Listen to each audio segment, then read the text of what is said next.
but you're still fighting the war. Hello, everyone, and welcome to another episode of Shoulder to Shoulder, where we tell stories to help bridge the civ-mil gap and talk about issues that are important to military families, active duty service members, and veterans, grumpy or happy.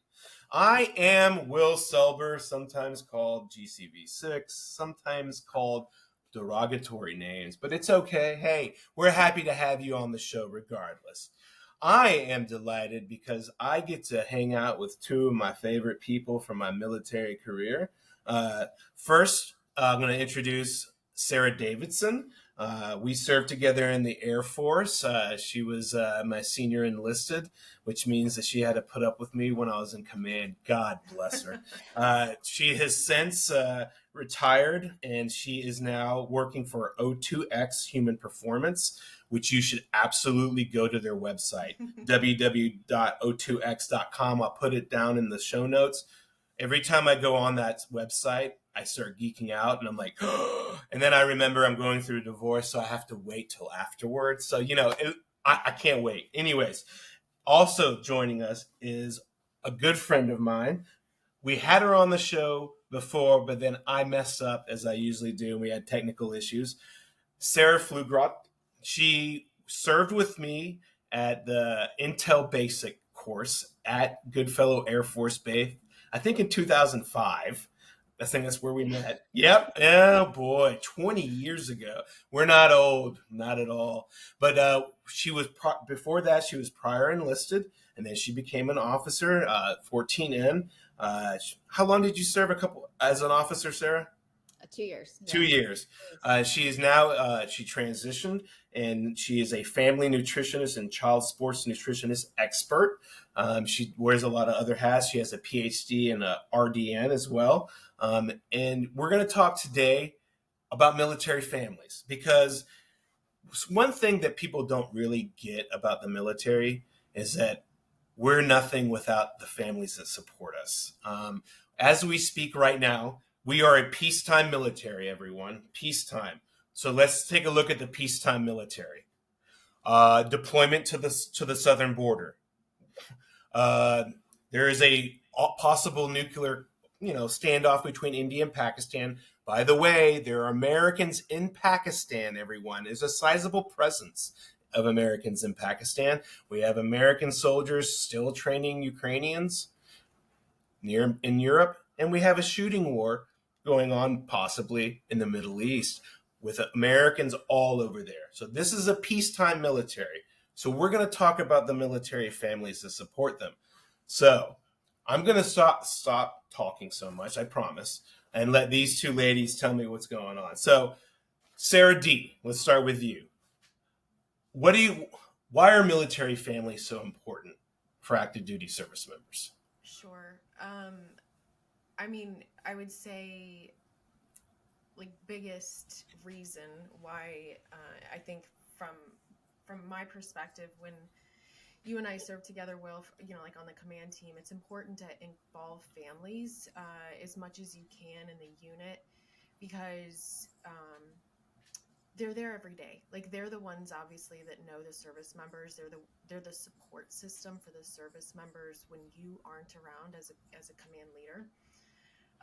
So being able to incorporate families in the command structure, or in the command family, I guess, if you will, helps to extend the support network. Yes. For the service member who's going through, high stress, whether it's in garrison or on deployment. It helps to extend that support system, not only from just when they're at home, but also, when they're at work as well. So it's not such a difference between, life at work, life at home. Yeah. And then obviously, when the deployment happens, that's stressful for the entire family network and unit. And if a service member is deployed and they're worried about what's going on at home, they're not able to focus on the mission, and that's when it's critical. Yeah, that's when you get problems. That's when the first sergeant, who's usually the there. So for people don't understand, like the Air Force, we'll talk a little bit more Air Force centric. The lingo will change with all the different services, but at a squadron level, which is usually the first time that a commander has UCMJ authority. So that means I can, put you in jail more or less. There is the triad, right? There's the commander, me. I had Sarah Davidson, she was my SEL, and then we had a first sergeant. And the first sergeant is the one who has to deal with all the sticky issues that usually come from deployments, which can run the gamut of fun little surprises that you might get as a commander, right? This is happening to a deployed member. And I think that it's critical to bring them in, because if you really want to take care of your troops, and you really want to, you have to understand their family dynamics, because that's what pushes a lot of their performance problems, right? So Sarah P, um, you know, did when you were enlisted, did you understand like how important families were for all the other airmen? And did your understanding of the importance of families change once you got married and kind of transitioned? Um, so when I was enlisted, Yeah. enlisted for 4 years, Yeah. and the answer is no. I did not have a family. I lived in Right. the dorms Yeah. on base with the other airmen. I didn't have a concept of that, except for the people that I worked with. A lot of them were married and had kids, and where'd you go to the Super Bowl party? You went to somebody's house who lived on base, and Yeah. that's where you went. But I didn't really have that appreciation, and I think that's okay. I think most airmen don't have that like big picture appreciation of the family. And I would say even as when I commissioned, I had it a little bit more, but I still didn't have that great appreciation for it until, and I think we've talked about my circumstances of when I separated, of how the family, even the appreciation of the family for an active duty mom, was so different back in 2005. Yes. And it wasn't sustainable for me. I just didn't have that support to be able to do that. And so I started to understand it a little bit more. And when I separated, and I guess just to give some context, so my husband is active duty, and we've been married for 19 years. God bless you. So I have been doing the spouse thing for that long. And so, I'll parallel a lot of what Sarah said about, you can't have the health of the active duty member at home without having a healthy family structure. Or they can't be a great asset to the mission at work unless they have that healthy family structure. And so, I think it's really challenging, because I think we put family members into these little boxes. Like, you check the box, you either have dependents or you don't. And so, very good. Yeah. Sure. I feel like that's a lot of how families feel, like they're just the accessory to the active duty member. And I think that just that concept can play on a lot of the dynamic that happens at home. Yes. And so, there is no question of how important it is. And, for my time, I spent the majority of my career as a bachelor. Shocking, I know. But it wasn't until later in life that I, got married and had a child. And it was when I was in command, finally, that I had like a military family, which was, I think, actually good for me, because I spent the majority of my career being like, no, thank you. That might keep me from deploying as much as I want to. That's the way I looked at it. There are strange fellows in the military, just like me, people that just want to deploy, or they get married, they get divorced because, I don't know, the military has a pretty high divorce rate, usually hovers around 4 to 5% higher than the civilian average. And I think, when we talk about the stress on the family, people just go, well, it's the deployments. It's because he's overseas. And I'm always one to say, no, it's in garrison also, right? because everybody thinks that, well, I mean, you're in the military. They got all the stuff on base. You got the medical, you got, they'll do everything for you. And, we can go wherever you want with this. I mean, my favorite thing to talk about is the DoD, just like healthcare system, right? Well, I'll save the VA for another day, but the DoD's healthcare system I had a hard time managing as a bachelor. And then I brought the family in, and when I was married, my then wife would be like, "This is a nightmare. I thought it was bad in the civilian section." So, Sarah P., maybe you can kind of expound a little bit about your experience with some of the issues maybe inside of the DoD, healthcare system. We've only got an hour, right? Yeah. Okay, so I think I take the pluses and minuses. Yeah, sure. So for people that don't know, there are different levels of military healthcare system. There's TRICARE Prime, basically where everything is covered. There's things like TRICARE Standard, where you can choose your doctor and you pay deductibles. And then there's some crazy ones here in DC that they deal with because there's just not enough doctors to go around. Yeah. So I would say within, like, if we're just talking like active duty TRICARE Prime, some of the main issues with that, well, let me talk about the positives first. Okay. It's free. Yeah. Like, we don't pay anything for it, right? So with free universal healthcare, you get a myriad of benefits and downfalls, right? So, and it really, for us, it's been completely dependent on where we've been. Some assignments we've had no problem making appointments. We've had no problem getting referrals. We have no problems with specialists. And all of that seems to work as advertised, right? Like that they tout the benefits of TRICARE Prime. You get this and this and this. And I would say for a couple of assignments, that's the way it worked for us. But we're on assignment 8 now, getting ready to do assignment 9. And I would say, but for the majority of our assignments, that has not been the case. And it's more of really long appointment waiting times, really long times to see specialists, issues with when you get referrals. TRICARE's really super tricky about getting those covered, even though they've told you that there's no space for you on base. More and more, I would say within the last,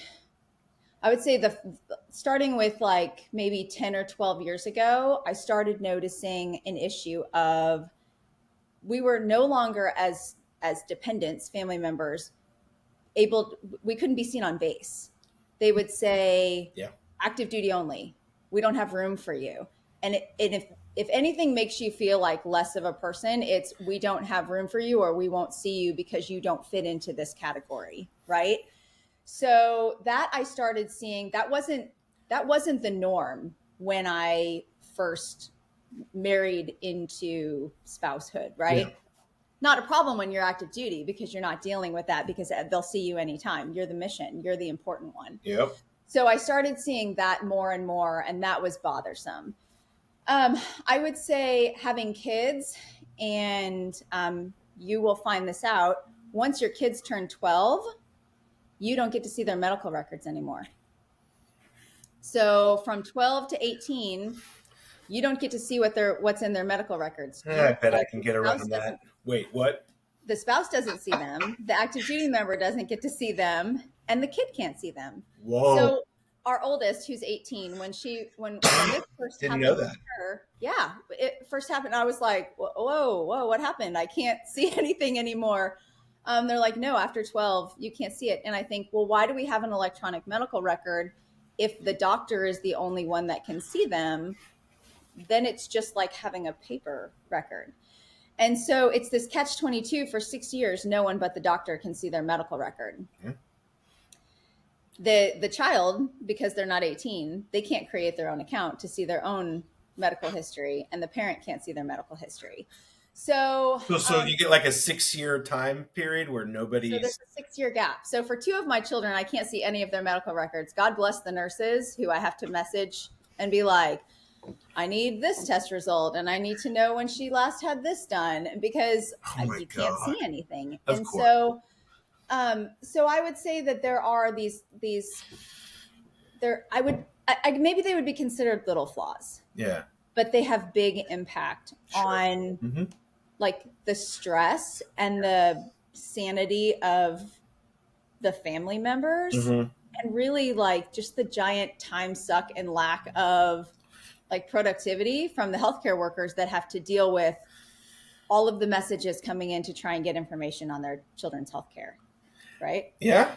So that's just a few of the No, like, that's that those are good. I learned something new. I can't wait to run into that issue. yeah. Sarah D, what do you think? What are your thoughts on this? Well, something you said struck me. I did write it down, but I don't know if I can quote it. Sure. I wasn't fast enough to take notes, but you said nothing makes you feel less than being told like we can't see you because there's not room.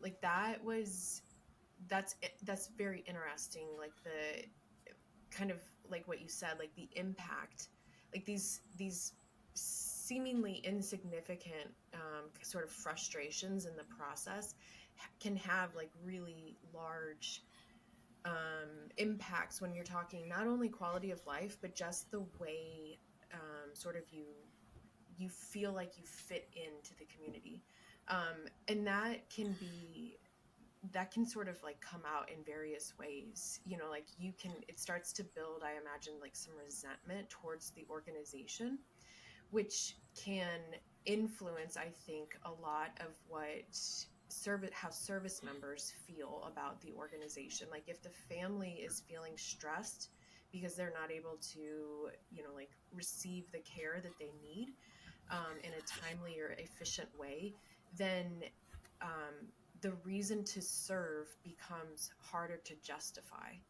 So it can have really like, I don't want to be dramatic, but it can have like very serious impacts on retention and recruitment. Yes. Yeah. If it starts to get out of hand. So, yeah, it's just interesting.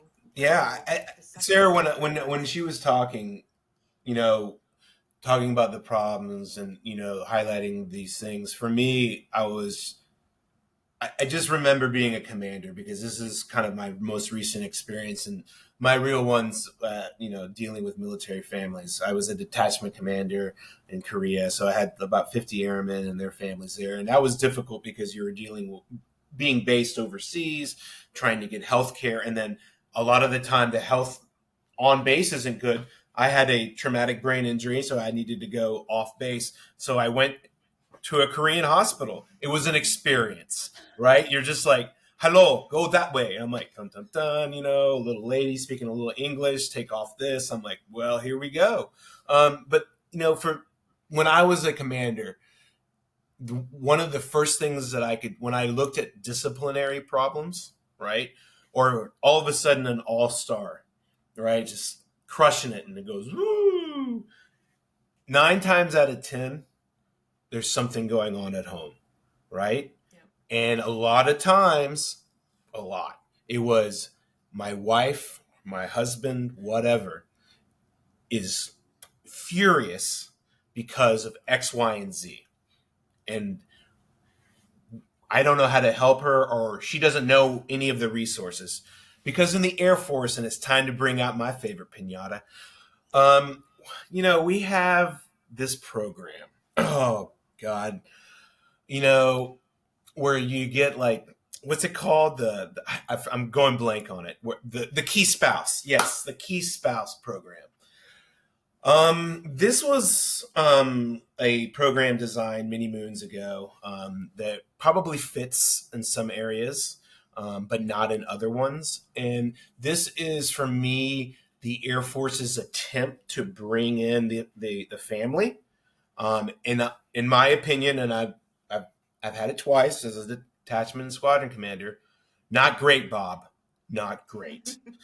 One of the reasons, and I'm not going to look, wonderful people.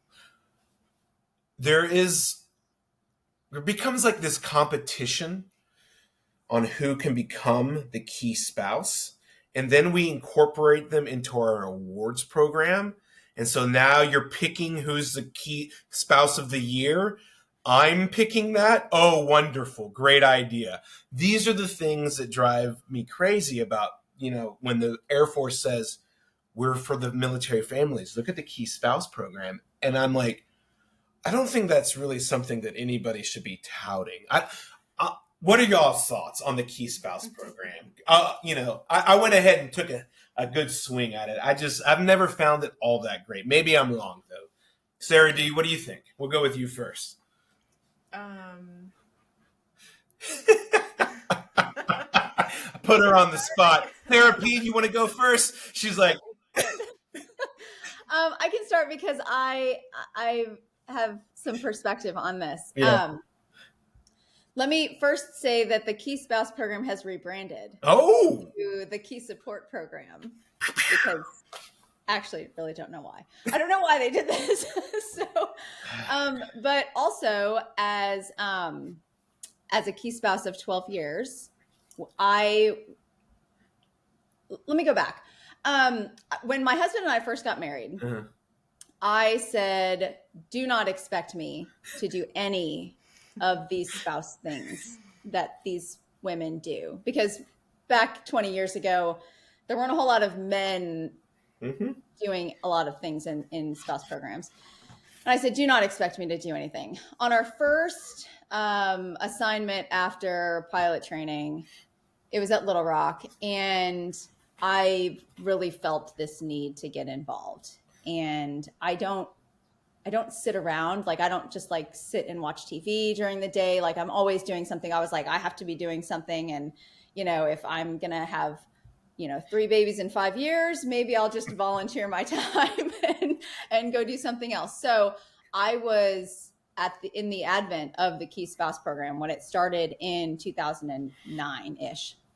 And so I was one of the first to get that training.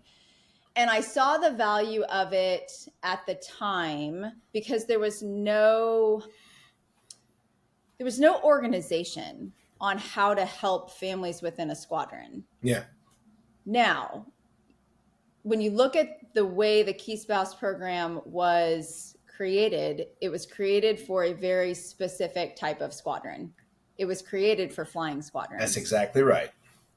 And flying squadrons operate way differently in every way than a maintenance squadron, than a logistics squadron. An intel squadron. And so it worked for those squadrons that operated as a flying squadron, right? It worked. Mm-hmm. But then you take it to another squadron, and my husband took over an OSS.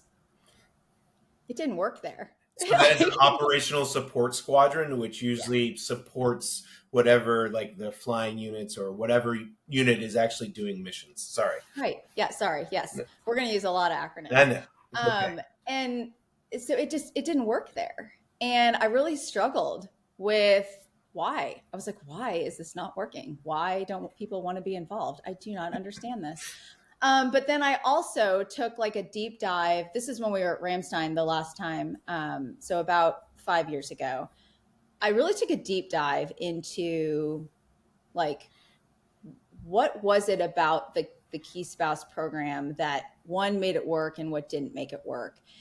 And one of the biggest problems I came up with is it didn't evolve as the Air Force evolved. It didn't evolve as spouses were evolving and their level of involvement changed and their age changed. Like, it was a stagnant program.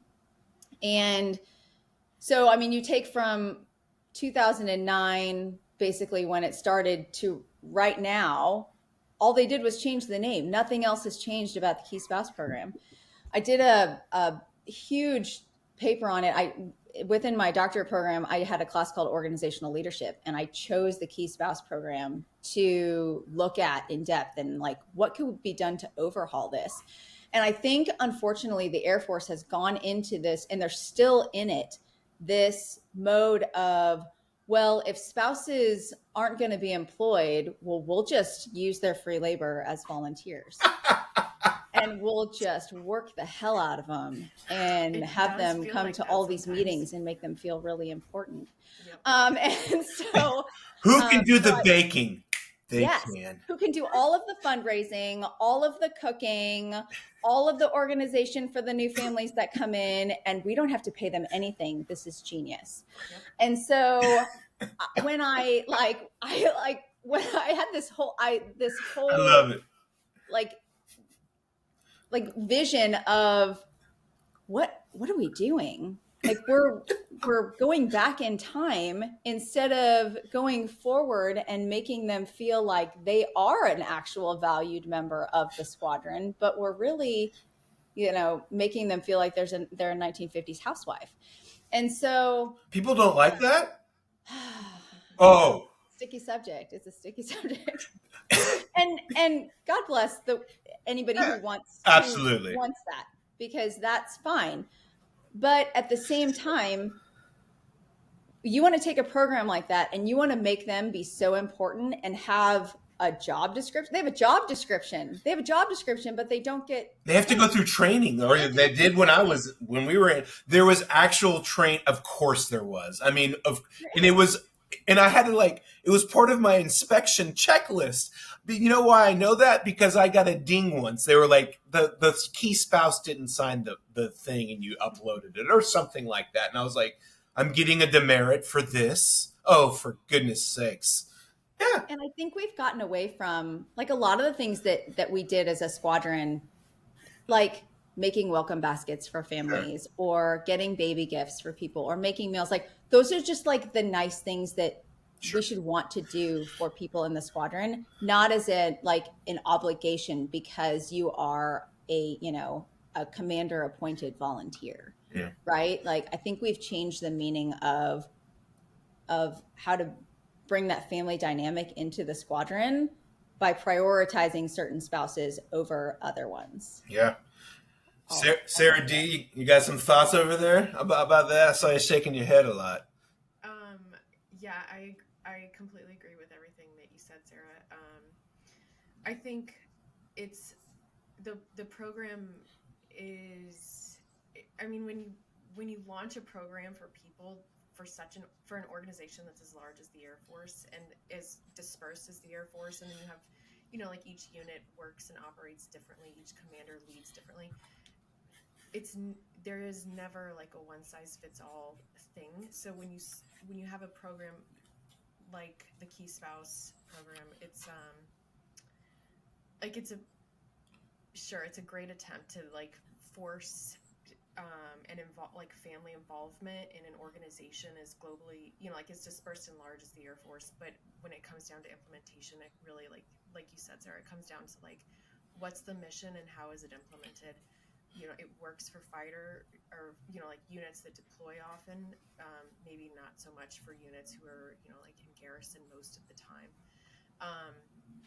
I think it would be interesting now if they if they're rebranding and if it's deeper than just a a name, and it's actually restructuring the program to what a key spouse or what is what a spouse or dependent system looks like today. I think it'd be cool to see see it more of a network to connect families than a fundraising or the welcome basket committee and the bake sale volunteers. It would be cool to see maybe homeschool support systems or career advice for people who have to move often, how to create a mobile career, something like that, because less and less, especially in today's economy, it's difficult to get by with one income. Yes. So a lot of spouses are working. They're not stay-at-home parents. And a lot of families aren't, they're not actual families. They have, fur babies, not actual babies. Right. So you don't necessarily need everything focused on children. Sometimes it's just, the spouse. Yes. But anyways, it'd be interesting. to see how it evolves. Hopefully. Yeah, I think Sarah D. You touched on something that I know Sarah P is passionate about is spousal employment, right? And I think that this is something that's an issue that doesn't get highlighted enough, right? And I'll just speak a little bit and throw it over to you, Sarah P. But for me, when someone was foolish enough to marry me, she had to move to Georgia. And at that point, she was a principal, had to leave her job, and she had a career. She had worked very hard to get that, right? But I got a command job, so she had to leave it and then go to Georgia with a new baby, who then we found out has autism. So that kicked it up a notch, right? Because she had to navigate the exceptional family, whatever, EFMP, which is I have had tons of issues with it. I just think that I'm interested in your thoughts, Sarah P. Because my ex-wife, then wife, was very kind of wanted to go do things because she was highly educated, but the job market wasn't great. I know you've come up with that frustration. Yeah, once again, I have a lot of thoughts on all of that. That's why you're here. So the spouse employment thing it's an interesting one, and we've talked before on it, and it seems that when they talk about the big issues in the military in general, and I think we may have talked about this program before. There's this program called Five and Thrive. It's pretty much a redundant program of military one source, but it's neither here nor there. Anyway, it basically says there are 5 giant issues going on with military families, and spouse employment is one of them. And I think they miss the mark when they talk about spouse employment. I wish they would change the name of it and not say spouse employment, because when we look at a lot of spouses, many of them are overeducated and underemployed. And we're not looking for just employment. That is not the goal, right? Because many of us are moving our career. And so when you call it spouse employment, you're basically saying, well, we've got jobs for you. You can go work at the commissary. You can work at the Starbucks on base. You can work at the BX. And there you go. Sweet. There are jobs available for you. And I am here to say no. I am okay with anyone who wants to do that. But my PhD is not in barista. I have a career in where I have something very specific that I would like to do. And it's no different from someone who is a nurse or who is a teacher. I mean, it's no different. These are in-person jobs in-person careers that are sometimes transferable, but sometimes not.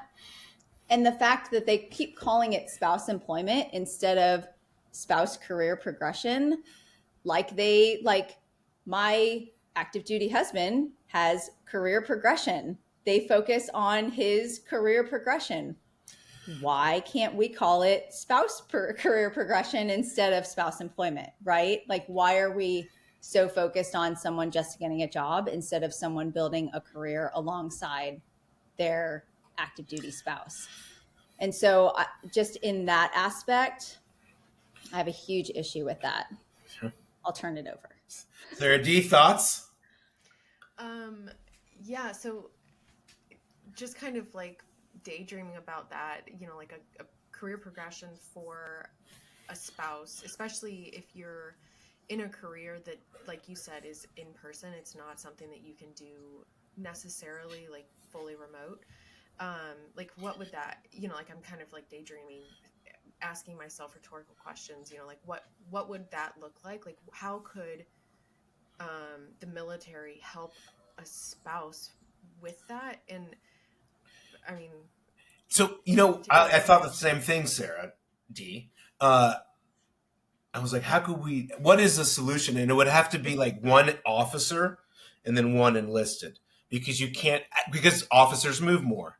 They move more in today's military, right? Because every officer for some reason, they want to make them all GOs, which I hate. But they do. That's the entire way that the military creates officers. You can't be there for too long because we want you to have they're building you to be a general officer. Regardless if you want it to be one or not, damn it, you're on the track. So you move constantly. It's hard, right? I would imagine, maybe I'm wrong, but for enlisted personnel that don't move as much, not all of them, but some of them, there's only certain places, like our linguists, right, Sarah D? Like our linguists in certain languages, like Korean, right? You're only going to a couple places. It's just a different career path. So it would have to be something that like that. But one of the things, Sarah P., I think that officers shouldn't move as much, and that would allow spouses to actually start to have a career progression, and then factor that into how officers move. Like, these are the areas that my spouse, if she has a career, these are the areas that she wants. And so when you look at the list, you go, hey, look, they have a good sector here in this and this one. The military not only should say these are good for you, but if you have a spouse in this career field, these are the bases that have a high whatever in that area. I think that's something that could work. What do you think? I mean, I just made that up. Hey, okay, Pete Hegseth, I'm available, baby. I worked with your brother. You know, he used to be the editor on the SEER podcast. So how serendipitous that you would even have that thought at this moment, because let me give you an example. Okay. A real world example. Okay. Before we got on the podcast today, you said, do you have orders yet? And I said, no. And I said, that's a different story. Yeah. And you have led me into this story, Will. Perfect. So about a year ago, so we're not supposed to leave so we're in the DC area. We're not supposed to leave for another year, already planned. But about a year ago, they had started talking about where we're going to go next. And there are two places that we can go. One is overseas, one is stateside. Okay. And so when we were given these two options, not really an option for us, it's where are the two places that we could potentially go. When my husband told me about the overseas option, I said, you should squash that and tell the puppet master to stop pulling these strings, because I cannot get a job there. And I'm like, I just worked my ass off for 5 years to get a PhD. I have a great job. I have to go to some place that has a college where I can teach. And the other stateside place has colleges, many. I have my choice of colleges that I could go teach for. And I thought, and I mean, just exactly as you said, I thought, why are they not doing that? Why are they not? And I think he wrote it in whatever assignment things you all have. I think he wrote it in there. My wife doesn't have any job opportunities at option 1. She has opportunities at option 2. And we'll find out in a couple of weeks if they looked at that. But really now, if we look at that and we say for the first time so he just hit 20 years, we've been married for 19. For the very first time, we have talked about what happens if I stay here with our kids and he goes over there. Because when we went from Wyoming to Ramstein to Illinois to Ramstein to DC. And when we got to DC, my career was on like life support. Like, I mean, I needed CPR in a big way to get back. I could not get hired when we got here. And I mean, there's no reason why I shouldn't have been hired, but I had a 3-year break of employment being at Ramstein. And so I said, if I go overseas again for 4 years, which it would be a 4-year assignment, I'm like, I can pretty much kiss my career goodbye. Next year would be the last year that I have any viable career. And I was like, they've got to start looking at this, at least make it part of the decision-making process. Because if we're really talking about, these are the 5 most important things that military families are worried about, if they're not actually coming up with solutions for it, then why are they spending money on it? And why is there lip service on it? So, I mean, the solution that you just had, I was like, it was like we're in the same room talking before this. Well, Yeah. Sarah D, what do you think? Do you think that's something that might work for enlisted, or would that not work? I mean, I think that's a great idea. Like having the assignment process, like I'm not going to speak like I'm an expert on it. And sure. I've been retired for a year, so things probably have changed. Sure. But it's not always a manual process, especially when you're younger in your career. So I think there definitely should be an option to kind of like how you described, Sarah, like where there's just a check, and it, like sometimes it's going to have to be overruled because, like mission comes first. But at least create an opportunity for the service member to prioritize, or at least give the information that like if a move to a certain location happens, it will have, like X, Y, and Z effect on my family unit, which obviously is going to have implication on, like my ability to focus on the mission. Just it's a point of data for, like decision makers when it comes to assignments, and also the receiving unit, depending on what the incoming service member, like their position, like it may be detrimental, like if they're not able to dedicate time to whatever it is that they're doing. So I think it's a really great idea to, like what you and your husband are going through right now, like offering that information in the decision-making process, and then hopefully, like receiving feedback when you get the assignment on whether or not. Right. Because for our listeners, like the higher you go up in rank, the less choice you have. When you're lower in rank, they'll be like, look at all these things you can do. Cool person. You can go here, you can go here. And it differs. You get more freedom to choose, right? But as you go up in rank, no. They got you now. And so they restrict it. And it's actually, I haven't looked in the data, but I've had friends of mine tell me that the numbers of people who are getting out at 20 and just walking away, and they're like, 06, not worth it. That was me. No thanks. You've done so much already. Why would I stay in? Like what? So I'll do mine. Okay. When I was married, Sarah was around in command. I was supposed to be a foreign area officer, right? That was my gig, and I had to go do something else. I submitted my package to be a ROTC detachment commander. After 1,500 days in Iraq and Afghanistan, I went from Afghanistan to command, and I was like, hey, maybe I can take a knee like all the rest of these people, And so I went through the process. I got selected. I got the phone call from the detachment commander. We talked on the phone.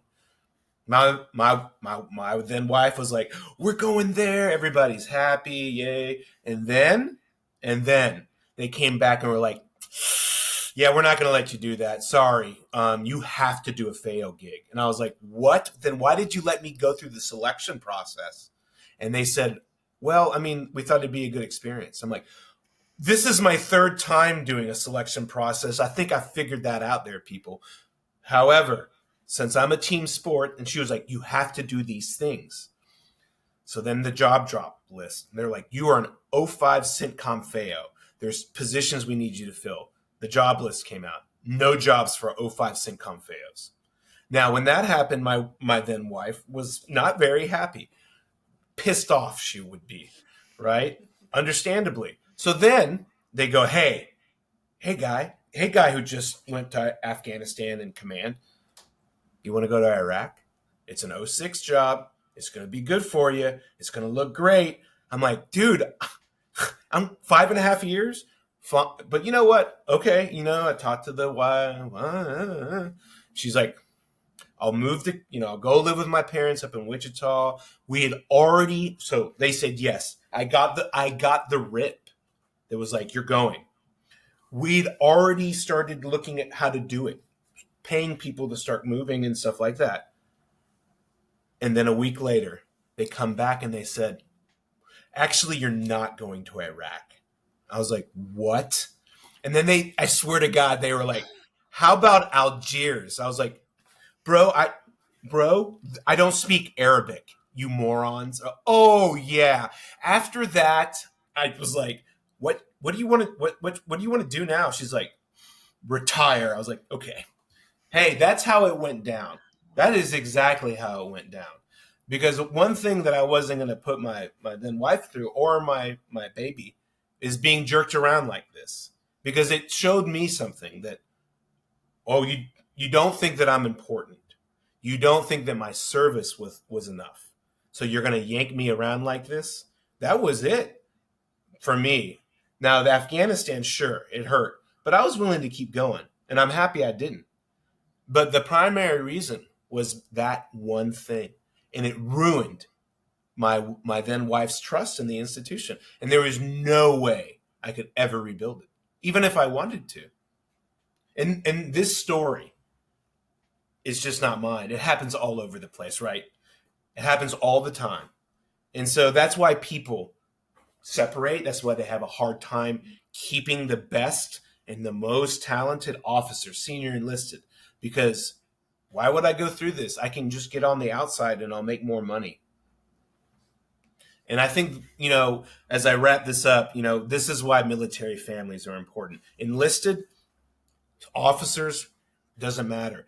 Because if you get screwed over, you're just not screwing over me. You're screwing over my entire family. And at a certain point in time, they're just going to say, I don't want to do this. What's it going to be? Thoughts, closing it up. We've had a great conversation. Closing thoughts, Sarah P., anything you'd like to add? Feel free to talk as long as you want. Yeah, I mean, that's a pretty incredible story. Yeah. We have the same type of situation where we see friends that, they make rank and they're like, actually, no, we've decided that we don't want that. And because for most people who don't know, once you put on rank to retire in that grade, you have to do a certain number of years after that. So, if they make 06, they're like, no, actually, I think I'd rather just take the cut in retirement and just leave. Or we have friends that go guard or reserve instead of staying active duty because it's better for their family. Mm-hmm. And so there is a retention problem. Even though I'm hearing that recruiting is going up, I don't think we still have this retention issue. There's no sense in recruiting more people if you can't retain them. Yep. And there's just a cost benefit analysis in that. And for the family part, I think you asked me the last time we talked, like, why do we keep doing this, or Mm-hmm. like why we continue to do this. I do it because my husband loves it, and he, this is what he wants to do, and I support him to do that. But I also really love our lifestyle. I love what my kids get out of it, but only as long as it continues to be beneficial for us.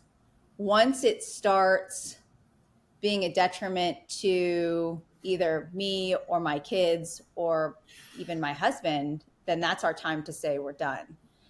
There are so many programs.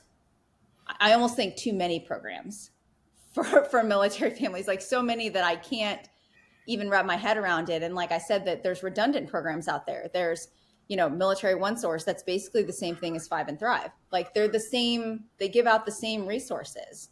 So why do we have redundant resources? And all it does is confuse, especially young family members, Mm-hmm. Those who don't even know the acronyms yet.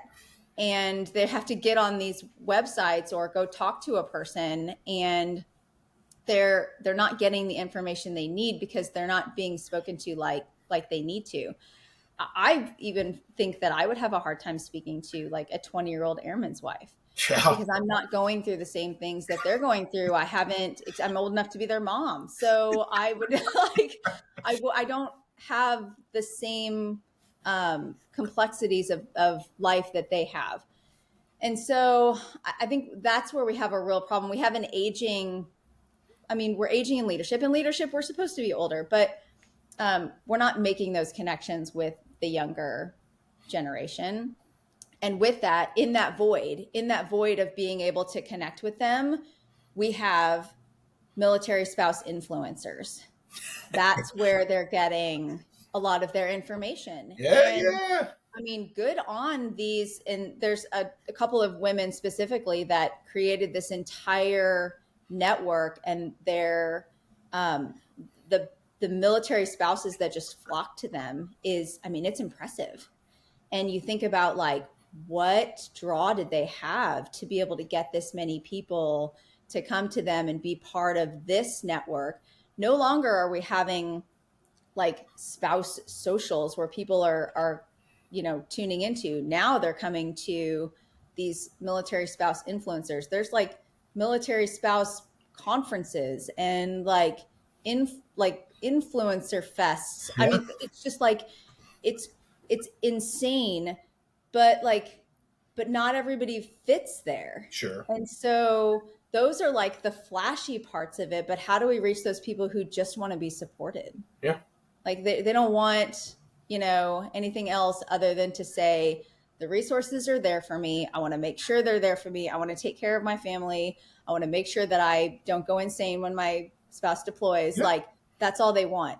And so I think we're missing the mark on a lot of that by having too many things, too many resources, and not really focusing on what's like what the heart of the program is supposed to, like one program.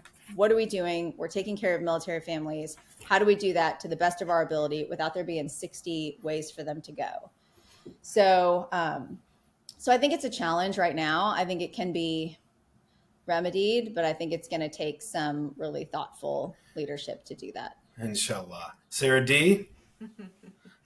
I think that, so a lot of times when we talk about military families and the programs and the support, I find myself getting caught up and like always getting caught up in the conversation and always coming back to, like what's the point of this? Like we're talking, like this, obviously I'm coming from a service member perspective, and like families, I understand the importance of families and what they play in the pull and or push that they have in a service member's life. But I think that's why it's so important to remember, like from a service member, especially like a command perspective, the importance of incorporating families and supporting them and ensuring. And then when we talk about the programs that are supporting them, the importance is like there's no bigger influence on a service member's career and especially their career decisions than their family. And to be honest, like that's the same in the civilian world too. Like I've seen it in my own company. Like we found the most amazing, like potential hires, we've offered them, like we've given them offers, and then all of a sudden it's like, no, I can't. My significant other can't move or whatever. Like it happens. It happens in the military. It happens in the outside as well. Military is just a little different because we're always moving, and we don't necessarily have the choice to turn down the job. So I think when we're talking from a strategic level, the importance of a happy military family, we're talking about a motivated service member, because if their family is supported and taken care of, they're more likely to work harder, dedicate like their time to the mission, and to the unit and to the organization, and also stay. Like, yes. If there's someone who we want to retain, like we like they're more likely to continue serving if their family is taken care of and well supported. So it's good for the, like, that's obviously like the service member perspective. And then when we talk about the families and the children, like we didn't even get into like, like how this affects generations. Yes. When children grow up in a well supported system, like the things that they see, experience, and learn have huge impacts and implications that, like I'm not going to pretend to be an expert, like, but I know, like, if you have a family that, if you grow up in a family system where you feel supported, there, you can reduce the stress and that the children are feeling, it just obviously produces, like better outcomes, like that we'll see in generations, hopefully, to come. So the whole thing, first off, thanks to both of y'all for taking time out. It was a great discussion. I learned a lot. Looking forward to when my daughter turns 12. I have to find a way around this little thing. But right, exactly. I have to do some human intelligence ops. Anyways, one of the things that I just want to close out with is that if you're a commander and you're worth anything, the first thing that you should be doing is blocking and tackling for your people. And that means operationally, of course, but more importantly, taking care of your people's families. Because if you can block and tackle and try to figure out ways to make the system, a horrible system, in my opinion, work, then you have a higher degree chance of actually having a motivated workforce so that you don't have to worry about it as much. As I always told my fellow commanders who started asking me operational questions, I would just look at them and be like, I think you should talk to my OPSO, because I'm a commander and I don't get involved. Unless something's broke, I'm not going to get involved. I'm too busy trying to fix this antiquated, horrible system. And, because military families enlist. They enlist with you. They take that oath with you. Now, they're not going to be held accountable for that, but they're in there with you. And if you lose them, it's bad. And so we talk a lot about recruitment, and Secretary of Defense XF, I'm rooting for to be successful. He's been touting recruiting. Now, a lot of that recruiting numbers is built off of a lot of programs that have helped people pass through boot camp, especially in the Army and different stuff like that. And that's all great. But that's just going to be a one-year thing unless he fixes this one number. 32% of military families would support reenlistment. That is from 2024. 8 years before that, in 2016, it was 55%. You want to get recruiting, you want to get retention fixed, fix that number, and I guarantee you're going to have a lot of better things going on in the military, because you can speak about lethality and you can speak about being hard again and fit to fight, all that stuff, which is important. But I tell you what, maybe if you came out and focused on the families, a lot of the other problems, the people in the service would then make that time to be fit to fight. That's just my thoughts. Thank you, Sarah P. Thank you, Sarah D. Always a pleasure to talk to y'all. And for our listeners, give us 5 stars. Thank us for our service. Whatever you need to do to put the 5 stars on there. Send it to your friends. Send it to people that hate me. I can piss people off. So, hey, thank you so much. And until next time, this is GCV6, and I'm out.